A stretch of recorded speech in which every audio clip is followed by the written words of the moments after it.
उस मंच पे मैंने कहा था, जब आज प्रोफेसर विक्रम को मैंने देखा तो मैंने एक बात कहा, आप लोगों को लगेगा कि ऐसा क्या हो सकता है, सबसे ज़्यादा अन्याय इस देश में एससी के साथ हुआ और एसटी के साथ हुआ, इस देश के अनुसूचित जाति और जनजाति के साथ हुआ। और किया किसने?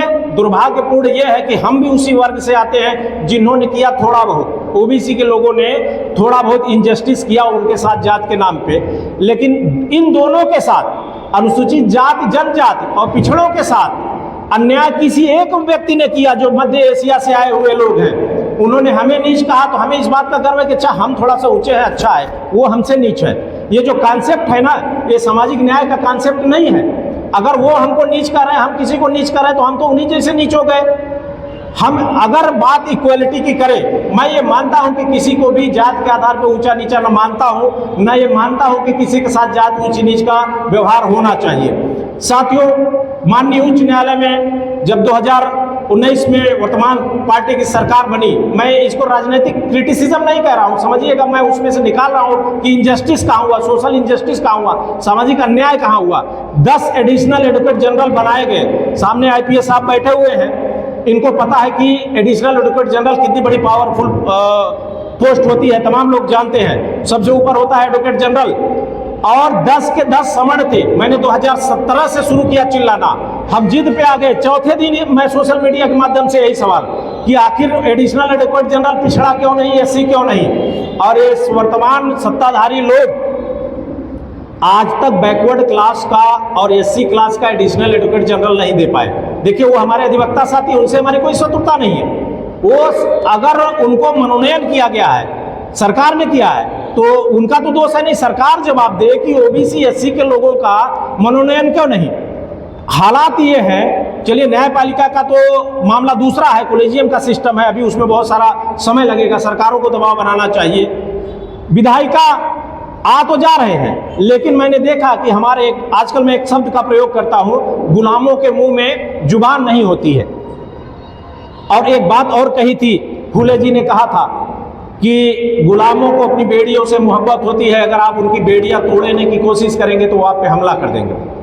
मैं तोड़ने की कोशिश करता हूं, मुझ पे ही हमला हो जाता है। लोग सवाल करते हैं आस्था के नाम पे।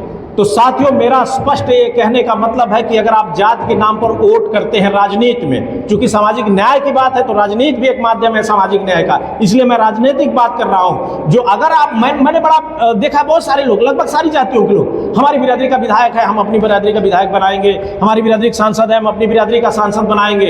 ये सांसद उस या विधायक उस पार्टी का, जो भी पार्टी हो, कोई भी पार्टी, रूलिंग पार्टी हो, किसी भी प्रदेश की पार्टी हो, ये लोग चाहते हैं, अपनी पार्टियों की भाषा बोलते हैं, अपनी पार्टियों की गुलामी करते हैं। इसलिए विचारधारा वाले व्यक्ति को वोट दीजिए ताकि वो आपकी बात रखे, या तो विचारधारा वाली पार्टी को वोट दीजिए। जो पार्टी सामाजिक न्याय की बात करती हो, जो आपके साथ हुए अन्याय पर आपको प्रतिनिधित्व देने की बात करती हो, उस पार्टी को वोट करिए। साथियों, एक नाम मैं लेना चाह रहा था सामाजिक न्याय में, मान्यवर कांसीराम और बाबू जगदेव कुशवाहा का नारा आप लोगों को याद होगा। बाबू जगदेव कुशवाहा जी ने कहा था, 100 में 90 शोषित है, 90 भाग हमारा है। चूंकि वो बिहार से थे, बिहार में जाति समीकरण यही है, 90-10 का है, लेकिन उत्तर प्रदेश में 85-15 का है। तो जब वो सामाजिक न्याय है, अगर आप स्पष्ट समझिए तो सामाजिक न्याय वो है जहां पे अगर आप बिहार में, लालू जी को राजनीतिक, सामाजिक रूप से, मैं उनको राजनीतिक रूप से उतना बड़ा नहीं मानता हूं जितना उनको मैं सामाजिक रूप से मानता हूं। मैंने तमाम लेख पढ़े, जब मैं छोटा था तो मैं राजनीति नहीं समझता था, इंटरमीडिएट तक मैंने राजनीति को नहीं समझा, लेकिन जब मैं बड़ा हुआ तो मैं बताऊं, वर्तमान जीवित राजनेताओं में मैं जितना सम्मान हिंदी भाषी क्षेत्र में आदरणीय लालू जी का करता हूं, उतना मैं किसी नेता का नहीं करता हूं। उसका कारण है कि आदरणीय लालू जी ने हर वर्ग को, वहां पे एक एलाइट क्लास है बिहार में जिसके पास 500 बीघा जमीन है, वहां पे एक ऐसा वर्ग है जिसके पास 1 बिस्वा जमीन नहीं है, उसका जीवन स्तर बहुत ही घटिया है। ये वही लोग हैं जो हमें तालाब से पानी नहीं पीने दिए। मेरा व्यक्तिगत मानना है, कुछ अच्छे लोग हो सकते हैं उस वर्ग में या उस वर्ण व्यवस्था में, लेकिन 90%, 99% लोग बंदावादी होते हैं। मैं वर्ण का नाम नहीं लेता हूं, क्योंकि क्या है कि उन्हीं के गढ़ में रहता हूं, कब कहां से कोई 2 थप्पड़ मार के वीडियो बना ले तो वकील साहब की इज्जत तो निपट गई। तो मैं बहुत स्पष्ट शब्दों में 3 शब्दों का चयन करता हूँ, मनुवादी, सामंतवादी, विषमतावादी। और ये लोग जानते हैं, हमसे कहते हैं आप तुम बड़ा खराब बोलते हो। हमने कहा मैंने कभी वर्ड का नाम ही नहीं लिया। मैं विषमतावादियों मनुवादियों को कहता हूँ, वो जानते हैं मैं उनको कहता हूँ। मेरा सवाल यह है कि जिनके जिस व्यवस्था में विषमतावाद ही है, आप उनके जाति उच्चता को अगर चैलेंज करेंगे तो वो सब कुछ दांव पे लगाएंगे। उनके अंदर सामाजिक न्याय है ही नहीं। मैंने सुना है, मैंने कहीं पढ़ा था, पता नहीं उसकी फैक्ट है कि नहीं, कि अंग्रेजों ने किसी के लिए कहा था कि इनके अंदर न्याय की भावना नहीं होती है और ये कभी न्याय नहीं कर सकते। जो किसी को अभी तमाम आपको वीडियोस मिलते हैं, वो कहते हैं कि हम पूज्य हैं, हम सर्वोच्च हैं। आप ये बताइए, जो बिना आधार के, इस आधार पे कि जन्म, उनके सारे कुकर्म करते हैं लेकिन वो पूज्य हैं। और बीच में एक दोहे दोहे की कहानी चली थी, हमारे भाई चले गए उसी के चक्कर में जेल, और हमारे कई साथी लिखते रहे, मैं भी बोलता रहा, मैंने भी कई प्रोटेस्ट किया है। मेरा स्पष्ट कहने का मतलब है, देखिए आपको अपनी विचारधारा के लोगों को आगे बढ़ाना होगा और डॉक्टर अंबेडकर के सिद्धांत को सबसे पहले फॉलो करिए, शिक्षित बनिए, संगठित रहिए, संघर्ष करिए, विषमतावाद को त्यागिए।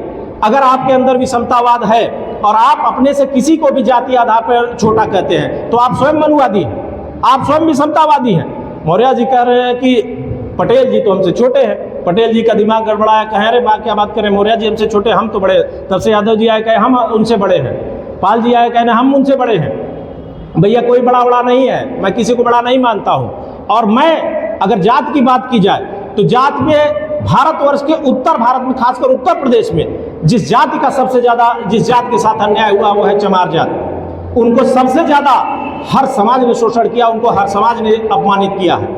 मेरा स्पष्ट कहने का मतलब है कि उनको गले लगाइए। अगर आप सामाजिक न्याय की भावना चाहते हैं तो जिनको आप अपने से छोटा मानते हैं पहले उनको छोटा मानना छोड़िए। और कहीं कहीं मैंने देखा है लोग कहते हैं बड़ी जात के लोग, अगर आप ऐसा बोलते हैं तो भी आप गलत बोलते हैं। कौन बड़ी जात, कौन बड़ी जात भाई? कोई 8 इंच की जाति है, कोई 2 इंच की है, कोई 8 फीट की है क्या?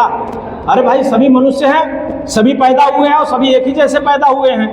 तो उनके किताबों में कहीं कहीं लिखा है, मैंने इधर अध्ययन किया है, वहाँ पे लिखा हुआ है उनके जो आराध्य टाइप के हैं उनकी अप्राकृतिक जन्म दिखाया जाता है उनका मृत्यु भी अप्राकृतिक होता है। आप अध्ययन करिएगा 3-4 लोग में, उनके पिता कौन थे, वो कैसे जन्मे, उनकी माता कौन थी, नाम ही अजीब मिलेगा और उनकी मृत्यु भी अजीब मिलेगी। तो ये सब चीज़ें सामाजिक न्याय को अगर समझना है तो मैं 3 लोगों को क्रमशः सबसे ऊपर मानता हूँ। ये इधर की बात अगर की जाए तो महामानव गौतम बुद्ध, और उसके बाद डॉक्टर अंबेडकर को मानता था। मैंने कभी सम्राट अशोक को नहीं माना। मुझे लगता था सम्राट अशोक ने ऐसा क्या कर दिया, लोग झूठे सम्राट अशोक करते हैं। सौभाग्य से मैं उसी बिरादरी से हूँ जिस बिरादरी से सम्राट अशोक थे। लेकिन मैंने बाद में अध्ययन किया, जब मुझे पता चलने लगा, चूंकि मैं साइंस स्ट्रीम का स्टूडेंट रहा तो मुझे बहुत सामाजिक आइडिया नहीं था। तो मैंने जब देखा कि बौद्ध धर्म का प्रचार सर्वाधिक सम्राट अशोक ने किया पूरी दुनिया में, तब मुझे लगा कि क्रमशः महामानव गौतम बुद्ध के बाद सम्राट अशोक और उनके बाद वर्तमान इतिहास में डॉक्टर अंबेडकर ने जो सामाजिक न्याय की परिभाषा गढ़ी या जो सामाजिक न्याय का कार्य किया, उतना बड़ा किसी और ने नहीं किया। साथियों, हमें लग रहा है कि बहुत सारे भी लोग थक चुके हैं। मैं ऑलरेडी बहुत थक चुका था, तो मुझे लग रहा है अपने शब्दों को विराम देना चाहिए। अचल भाई भी ऑलरेडी वहाँ से मुस्कुरा रहे हैं। स्थिति हो तो शायद मेरे बाद और किसी का वक्तव्य नहीं आएगा। बस इतना कहूँगा साथियों, थोड़ा जातिवाद से हटिए आप लोग।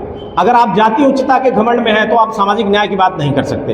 हाँ, मैं ये जानता हूँ ये बहुत बड़ा जड़ है। देखिए, जिन लोगों ने हमको 6000 जातियों में बांट दिया, उसके बाद तमाम इतिहास लिख डाला, इतना जल्दी नहीं। जब मैं लोगों से कहता हूँ यार ये कब परिवर्तन होगा, लोग पाखंड में लिप्त है, तो लोग बताते हैं भाई इतने 1000 साल से अगर हमारे अंदर ये चीज़ डाली गई है तो थोड़ा सा तो समय लगेगा। लेकिन उसको आप सभी लोग प्रयास करिए और खासकर पाखंडवाद और मनुवाद से दूरी बनाइए।